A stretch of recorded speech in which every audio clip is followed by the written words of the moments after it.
નમસ્કાર મિત્રો, આજે આપણે કેટલાક પ્રશ્નના જવાબ જોવાના છે. એક મિત્રએ આપણને પ્રશ્ન મોકલ્યા છે.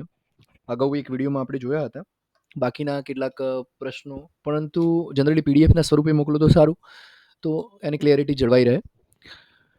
અહીંયા પ્રશ્ન નંબર 1ની વાત કરીએ કે ઇલેક્ટ્રિક કેબલમાં ઇન્સ્યુલેશન કંડક્ટરની જાડાઈ શેના ઉપર આધારિત હોય છે? ઓકે, તો મિત્રો આનો આન્સર આવશે એના ઓપરેટિંગ વોલ્ટેજ ઉપર આધાર રાખતો હોય છે. ઓકે, નેક્સ્ટ ક્વેશ્ચન જોઈએ કે દરેક સિંગલ ફેઝ સ્ટેટિક મીટરમાંથી પસાર થતો લોડ કરંટ મેઝર કરવામાં આવે છે. દરેક સિંગલ ફેઝ સ્ટેટિક મીટરમાં ખાલી જગ્યામાંથી પસાર થતો લોડ કરંટ, તો કરંટ કોઇલમાંથી પસાર થતો જે કરંટ હોય, લોડ કરંટ હોય, એ મેઝર કરવામાં આવે છે. એના પછીનો પ્રશ્ન જોઈએ, સિંગલ ફેઝ એનર્જી મીટરમાં નીચેનામાંથી ખાલી જગ્યા પેરામીટર ડિસ્પ્લે કરવામાં આવશે. તો સિંગલ ફેઝ એનર્જી મીટરમાં કેટલાક પેરામીટર ડિસ્પ્લે કરવામાં આવતા હોય છે. જોઈ લઈએ કયા કયા ડિસ્પ્લે કરવામાં આવે છે. તો સ્ક્રીનમાં દેખાય છે એ પ્રમાણે આટલા કી પેરામીટર મેજર કરી શકાય છે. એક તો kilowatt hour, instantaneous voltage, power factor, demand કેડબ્લ્યુમાં, એપરન્ટ એનર્જી, મેક્સિમમ ડિમાન્ડ અને ફ્રીક્વન્સી, સાથે સાથે ટાઈમ અને સમય પણ આપણને ત્યાં દર્શાવવામાં આવતું હોય છે. તો આવા વિવિધ પ્રકારના પેરામીટરો જોવા મળતા હોય છે. ઓકે, એના પછીનું નેક્સ્ટ ક્વેશ્ચન જોઈએ તો અહીંયા સ્ક્રીનમાં દેખાય એ પ્રમાણેનું સ્ટાર કનેક્શન હોય છે. પ્રશ્ન એવું છે કે સ્ટાર જોડાણમાં લાઇન કરંટ અને ની કિંમત ફેઝ કરંટ કરતાં કેટલી હોય છે? મેં અગાઉ આનો વિડીયો પણ એક બનાવેલું છે. તો અહીંયા આપણે જ્યારે જોઈએ ને તો સ્ટાર જે હોય, સ્ટાર આ પ્રમાણેનું હોય, આમાં રેડ, યલો અને બ્લુ ફેઝ હોય. એમાં ફેઝ કરંટ અને લાઇન કરંટ હંમેશા સમાન હોય, પણ વોલ્ટેજની અંદર ડિફરન્સ હોય છે. આના પહેલાં મેં એક વિડીયો બનાવ્યો તો એની અંદર આ બધી ડિટેલો ડિસ્કસ કરેલી છે. ઓકે, એના પછીનો પ્રશ્ન જોઈએ, 45 કિલોવોટ એલટીએમડી કનેક્શન પર લગાવેલા મીટરની નેમ પ્લેટ સામે રાખીને જોતા તેના ટર્મિનલની ડાબી બાજુથી બીજા અને પાંચમા ટર્મિનલ વચ્ચે ખાલી જગ્યા વોલ્ટેજ હોય છે. તો મિત્રો અહીંયા 45 કિલોવોટનું જે એલટીએમડી છે, 3 ફેઝ 4 વાયર ઉપર ચાલતું હશે. જનરલી એલટીએમડીનું ફૂલ ફોર્મ પણ અહીંયા જોઈ લઈએ, લો ટેન્શન મીડિયમ ડ્યુટી માટે જે ઇન્સ્ટ્રુમેન્ટ વપરાતું હોય, બરાબર. એની વાત કરીએ તો 3 ફેઝ વાયર હશે, આર બાય બી, અને ચોથો ન્યુટ્રલ વાયર હોઈ શકે. હવે આપણે એક વસ્તુ સમજી લઈએ કે જો બે ફેઝ વચ્ચે હશે તો 400 થી 440 વોલ્ટ વચ્ચે આન્સર હશે, અને જો એક ફેઝ અને એક ન્યુટ્રલ હશે તો 230 વોલ્ટ હશે. અહીંયા બીજા ટર્મિનલની ખાસ તો વાત કરી છે, અને પાંચમા ટર્મિનલની વાત કરી છે. તો અહીંયા આપણે એવું ધારવું પડે કે ડાબી બાજુથી ગણીએ તો બીજો ટર્મિનલ આર વાય કે બી એટલે વાય ફેઝ હશે, અને ફિફ્થ ટર્મિનલ ન્યુટ્રલ હશે, તો બંને વચ્ચેનો 230 વોલ્ટેજ આન્સર આવશે. ઓકે, તો આ પ્રમાણે તમે એને કન્સિડરેશનમાં લઈ શકો. એના પછીનું નેક્સ્ટ ક્વેશ્ચન જોઈએ, meter A single phase static meter 3600 IMP પર કેડબ્લ્યુએચ તથા meter B single phase electromechanical meter 1200 revolution પર કેડબ્લ્યુએચ છે. બંને મીટરમાં સરખા સમયનો સરખો લોડ માટેનો નોંધાયેલ વીજ વપરાશ કેટલો હશે? ઓકે, તો અહીંયા આપણે એક કેલ્ક્યુલેશન કરવા પ્રયત્ન કરીએ તો અહીંયા મિત્રો 3600 ઇમ્પલ્સ માટે 1 કેડબ્લ્યુએચ થાય છે. ઓકે, અહીંયા આપણે કેલ્ક્યુલેશન કરીએ તો 3600 વખત ઇમ્પલ્સ એટલે લાઇટ, જે એલઈડી લાઇટ હોય અંદર, એ ફ્લેશ થશે ત્યારે 1 કિલોવોટ હવર એનર્જીનું કન્ઝપ્શન થશે.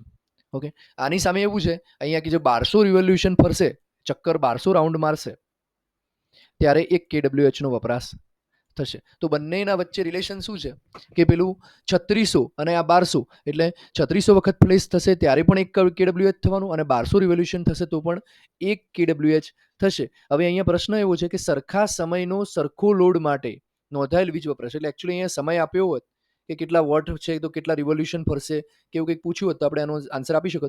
આમ તો કેવું છે કે 1 કેડબ્લ્યુએચ વપરાશ કરવો હોય તો આ એલઈડી લાઇટ ઇમ્પલ્સ 3600 વખત ફ્લેશ થવી જોઈએ, અને પેલું 1200 રિવોલ્યુશન થવું જોઈએ. ધારો કે 2 કેડબ્લ્યુએચ માટે પૂછ્યું હોય સરખા લોડ માટે, તો 2 કેડબ્લ્યુએચ માટે આને રિવોલ્યુશન કેટલા કરવા પડે? 2400 રિવોલ્યુશન કરવા પડે, અને પેલામાં 7200 વખત એલઈડી ફ્લેશ થવી પડે ત્યારે તો બંને વચ્ચે 3 ગણો ડિફરન્સ રહે. ઓકે, 12 તરી 36 એ હિસાબથી આપણે ગણી શકીએ. નાક સમજાયું હોય તો આનો પૂરેપૂરું એક્ઝામ્પલ જો આપને મળે તો, બાકી સરખા સમય માટે જોઈએ તો સરખા સમય એટલે 1 કલાક કન્સિડર કરો, સરખો લોડ એટલે 1 કિલોવોટ કન્સિડર કરો, તો 1 કિલોવોટ માટે આ 1200 રિવોલ્યુશન પર કેડબ્લ્યુએચ છે. ઓકે, અને 3600 આઈએમપી પર કેડબ્લ્યુએચ છે. તો વીજ વપરાશ શોધવું હોય તો આન્સર આવશે 1 કેડબ્લ્યુએચ કારણ કે સરખો સમય છે, ભલે કે મીટર અલગ અલગ કેપેસિટીનું રહ્યું, કોઈ પણ કેપેસિટીનું મીટર તમને આપ્યું હોય એનાથી કોઈ ફેર પડતો નથી. એ મીટર અલગ પ્રકારનું છે, આ મીટર અલગ પ્રકારનું છે. 1 kWh ક્યારે થશે? તો આનું 1200 રિવોલ્યુશન પર છે ત્યારે, અને પેલું 3600 રિવોલ્યુશન 3600 ઇમ્પલ્સ પ્લેસ કરશે ત્યારે. ઓકે, તો એના પછીનો ઇન્ડિયાની ફ્રીક્વન્સી 50 હર્ટ્ઝ છે. ઓકે, એના પછી પ્રશ્ન છે, મારી પાસે એક લેમ્પ છે, તેની ક્ષમતા હું જાણતો નથી, એટલે મને ખબર નથી, વાંચી નહીં શકતું અથવા પૂછાઈ ચૂક્યું છે. પણ મારે જાણવા માટે સિંગલ ફેઝ 240 વોલ્ટ 5 થી 20 એમ્પિયર અને 750 રિવોલ્યુશન વાળું 1 કલાક ચલાવ્યું ત્યારે મીટર ડિસ્ક 150 આટા ફરે છે. તો આ લેમ્પ કેટલા વોટનો હોઈ શકે છે? તો મિત્રો અહીંયા તમને બધી જ કેલ્ક્યુલેશન માટેની બધી વસ્તુઓ તમને આપી દીધેલી છે. ઓકે, અહીંયા શું છે કે વોલ્ટ રેટિંગ પણ આપ્યું છે કે વોલ્ટેજ કેટલા લે છે, કરંટ પણ અંદાજિત આપ્યો છે. બીજું 750 રિવોલ્યુશનની વાત કરી છે, એટલે આપણને એક આઈડિયા આવે કે 750 રિવોલ્યુશન ક્યારે થશે? જ્યારે 1 kWh એનર્જીનો વપરાશ થશે ત્યારે. 750 ક્યારે થશે? 1 kWh, કારણ કે આ જેમ અગાઉ હતું 1200 રિવોલ્યુશન પર kWh નું ઇલેક્ટ્રોમિકેનિકલ મીટર હતું, આ 750 વાળું છે. તો 750 વાળી વાત કરીએ આપણે, અહીંયા 750 વાળી વાત જો કરીએ તો અહીંયા 1 કલાક ચલાવ્યું છે. કેટલું કલાક ચલાવ્યું છે? જુઓ, પેન એક લઈ લઈએ આપણે. 1 કલાક ચલાવ્યું છે. 1 કલાક ચલાવ્યું ત્યારે 150 આટા ફર્યું, એટલે જો 750 આટા ફરત તો 1 kWh થાત. 750 આટા ફરત તો 1 kWh થાત. તો 150 આટા ફરે તો કેટલા kWh થાય? તો 150 ભાગ્યા 750 કરીએ એટલે આપણને આન્સર મળે છે એનું, તો એના kWh કેટલા kWh નું મીટર છે એનો આન્સર મળે. ચલો આપણે કેલ્ક્યુલેશન કરી દઈએ. 150 ભાગ્યા, તો મિત્રો આપણે સરળતાથી કેલ્ક્યુલેશન કરવું હોય તો કેવી કરી શકીએ કે 150 ભાગ્યા 75 કરત તો 2 જવાબ આવત, પણ અહીંયા 750 છે એટલે 0.2 જવાબ આવશે. હવે 1000 કિલોવોટ હતું એટલે 0.2 ને જો 1000 વડે ગુણીએ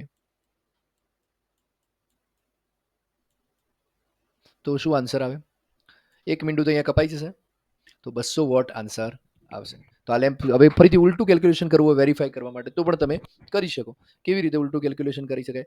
તો 200 વોટ આપેલા છે આપણને, હવે 1 કલાક ચલાવવાનું છે એટલે WH આવી ગયા, ભાગે આપણે કરવું પડે કેટલા? 1000, એટલે આન્સર મળશે આપણને 0.2, અને 0.2 એટલે આપણે 150 ભાગે 750 કરે એટલે 0.2 આન્સર આવ્યું. એટલે બંને રીતે તમે વેરીફાઈ કરી શકો.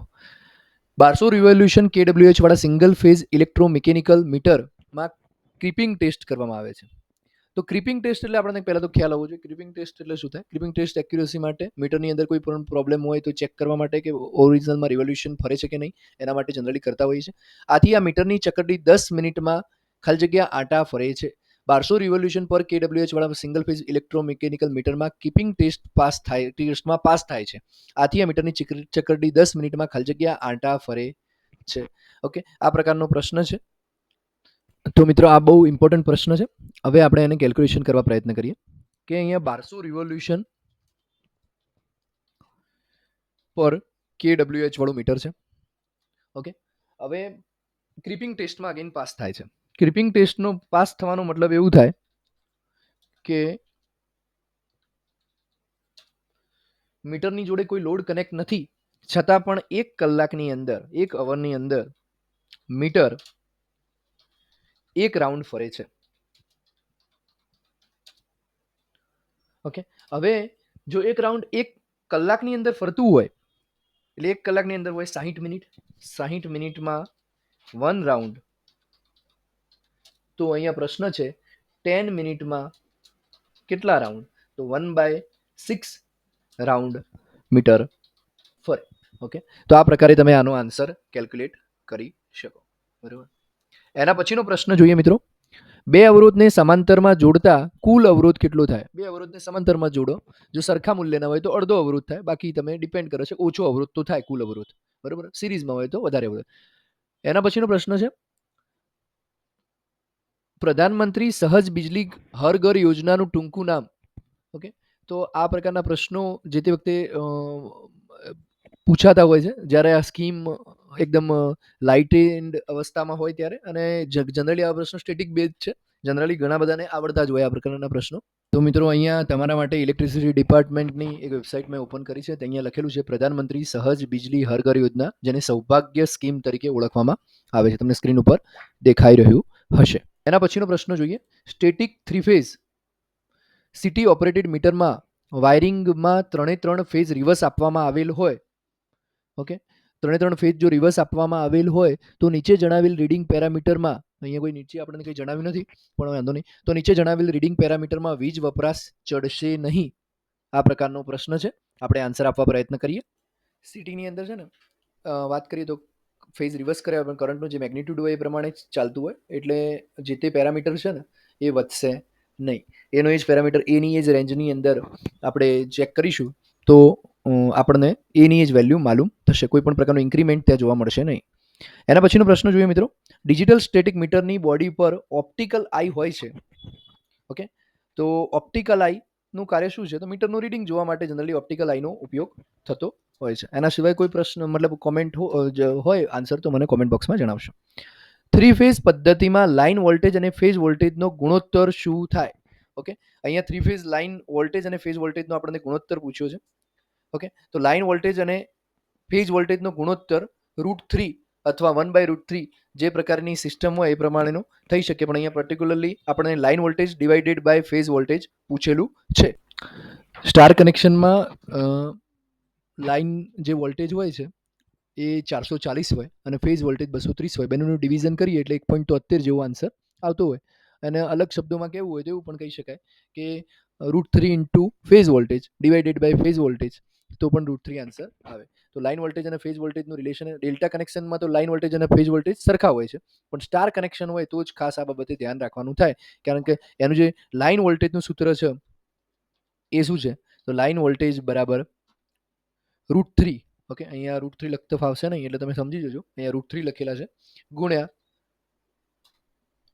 ગુણ્યા ફેઝ વોલ્ટેજ. તો આ પ્રકારે આ બધા પ્રશ્નોના જવાબ આપી શકાય. આ ભાઈએ મને લગભગ 12 પેજ મોકલ્યા છે, મેં જોયા નથી, મેં જસ્ટ પીડીએફ બનાવેલી છે અને એની અંદરથી મેં 2 પેજનો વચ્ચે પણ એક દિવસ વિડીયો મૂક્યો હતો. આ એક ફરીથી મૂકું છું અને સમયની અનુકૂળતા મુજબ બાકીના પ્રશ્નો પણ આપણે સોલ્વ કરી દઈશું. તો અહીંયા સુધી રાખીએ છીએ મિત્રો. જય હિન્દ.